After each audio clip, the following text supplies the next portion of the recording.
कि ये छोड़ दीजिए, ये जो मैं कह रहा हूं ये अलग दृष्टि है, इसको जरा ध्यान में रखिए।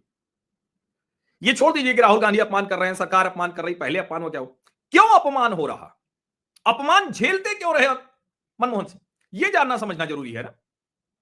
पीवी नरसिम्हा राव नहीं होते तो कौन याद करता मनमोहन सिंह को, वो योजना आयोग के उपाध्यक्ष मनमोहन सिंह को, जिनको राजीव गांधी ने पैक ऑफ जोकर्स कहा था एक प्रेजेंटेशन के बाद सार्वजनिक तौर पर। तब भी वो दुखी हो थे, आहत हुए थे, लेकिन त्यागपत्र तब भी नहीं दिया था। उन मनमोहन सिंह को जो प्रधानमंत्री थे, विदेश में थे, अमेरिका में थे, और उनके कैबिनेट के अध्यादेश को राहुल गांधी ने हीरो बनने के लिए, गांधी परिवार में अपने बच्चे को हीरो बनाने के लिए प्रेस क्लब में प्रतीकात्मक तौर पर फाड़ा था। फाड़ा नहीं था, प्रतीकात्मक तौर पर, इसलिए बार बार मैं प्रतीकात्मक लगा देता हूं, हालांकि वो फाड़ना जैसा है, फाड़ने से भी ज्यादा हुआ। कोई विरोध नहीं कर रहे थे, उसी पार्टी में थे वो, तब भी आहत हुए, त्यागपत्र नहीं दिया।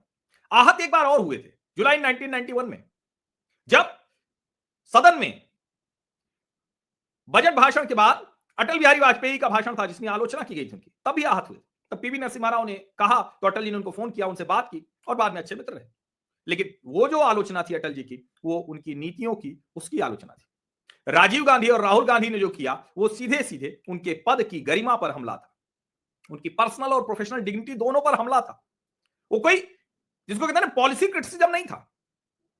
और ये जो मैंने कहा ना, जब वो अपने गुरु नरसिम्हा राव को अपने जीते जी अपने प्रधानमंत्री काल में एक स्मारक के लिए जगह नहीं दिला पाए, भारत रत्न नहीं दिला पाए, कभी इस बात को स्वीकार नहीं किया, उस तरह से सम्मान नहीं दिया नरसिम्हा राव का कि उनकी वजह से भारत आज आर्थिक मुश्किलों से निकलकर यहां पहुंच सका।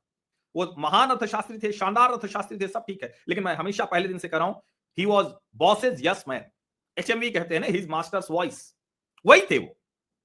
तो जो अपमान क्यों झेलते रहे, जो इतना अपमान झेलता रहेगा उसी का तो अपमान होगा ना, वरना कोई क्या खाकर अपमान करेगा 10 साल के प्रधानमंत्री, 5 साल के वित्त मंत्री, 40-50 साल तक सत्ता में रहने वाले व्यक्ति का, राज्यसभा में नेता, राज्यसभा सांसद, adviser to commerce ministry, adviser to finance ministry, adviser to prime minister, adviser to governor to RBI, कौन करता?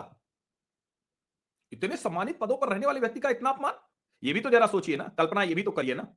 जब ये आप सोचेंगे तब आपको समझ में आएगा कि मनमोहन सिंह अपमान उनका राहुल गांधी कर रहे हैं या वो खुद अपमानित होते रहे।